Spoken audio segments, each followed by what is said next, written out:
Hello and welcome students. Today we are going to discuss the Indus Valley Civilization, the Egyptian civilization, the second part of the video.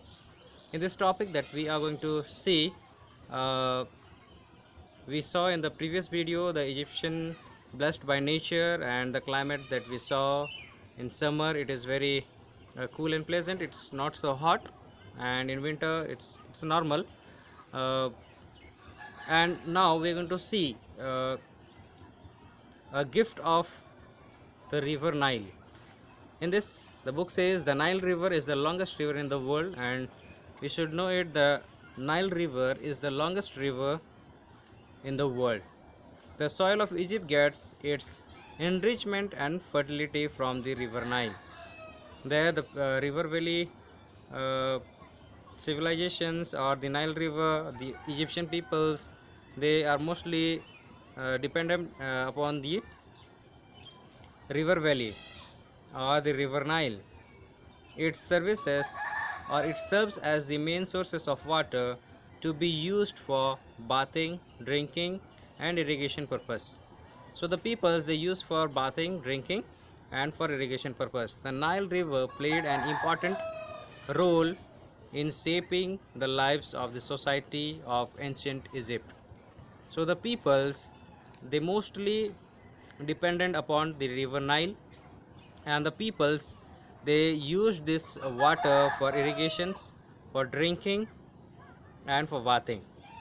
Initially the Egyptians looked with wonder at the flood water of river Nile, but later on they realized that it was the alluvium brought by the flood water during the month of July to November, which was actually responsible for the enrichment of the soil. So when the water flows, the enrichment of the soil, the alluvial soil that they got beside the river Nile, that was very fertile and it was very good for irrigations. And these peoples they were wondered and they were happy to see this type of soil, and after that they did their irrigations in the river valley or the river valley civilizations, or we can call it as the beside the river valley or beside river Nile.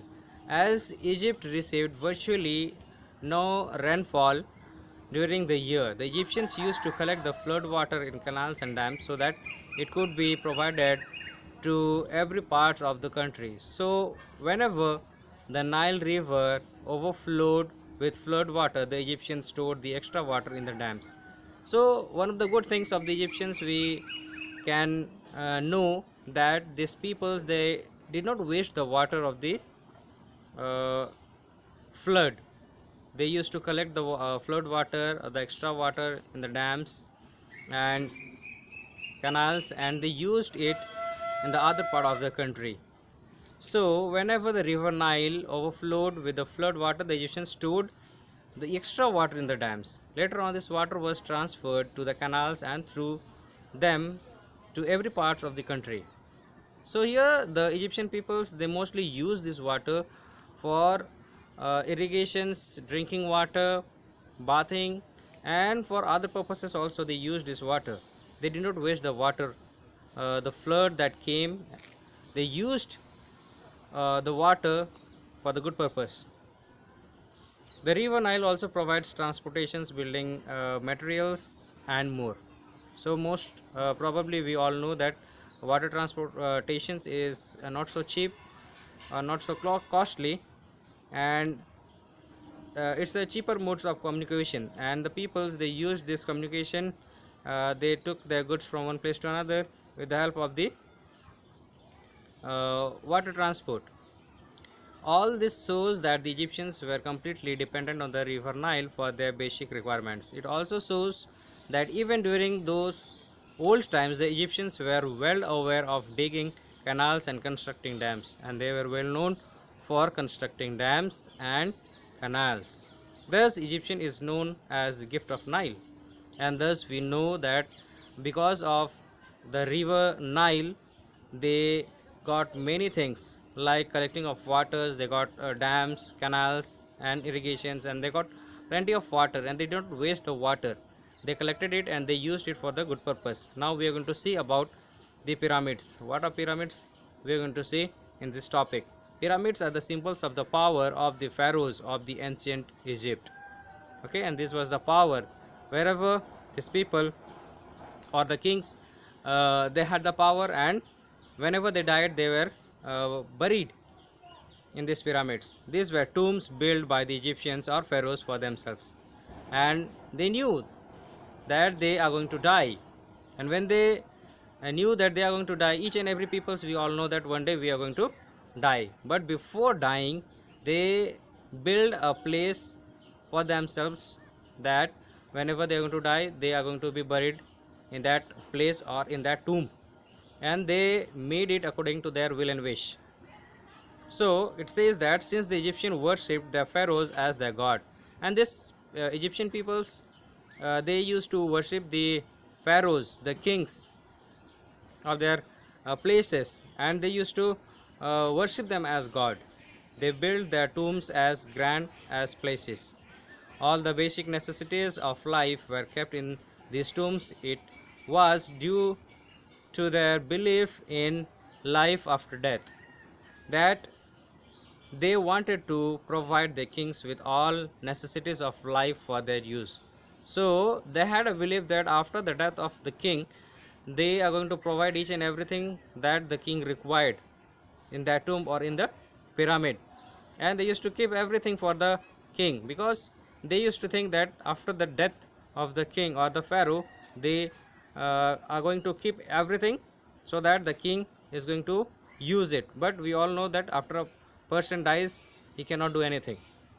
The Egyptians used to preserve the dead bodies of the kings and queens in the pyramids in a very special way. So these pyramids are very special and well known for the Egyptian peoples, because in this country only we can find the pyramids, and rest other places they don't make pyramids, and they don't bury the peoples in the pyramids.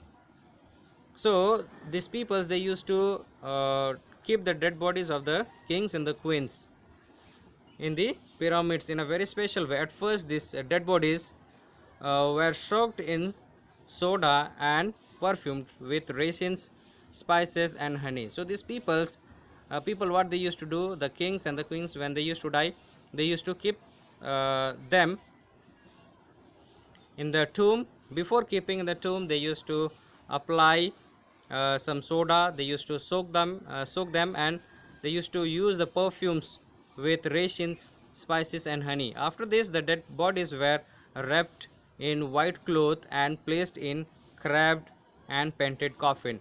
So they used to put these people or the king in the tomb, and they used to apply the perfumes, resins and spices and honey, and these were the things were applied, and after that they used to wrap it and they used to put it in the coffin. The dead body is preserved in this way was called mummy. The mummies have been preserved for over thousands of years due to the dry climate in Egypt. So these peoples or the kings, the dead bodies, they are called as the mummies, and they used to keep them in the dry place, and they preserved them for a very long time, because due to the dry climate in Egypt. After keeping the dead bodies of the pharaoh in the coffin, it was placed in the inner chamber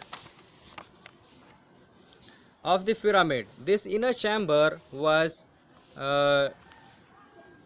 discorded and furnished like a chamber of the king's palace.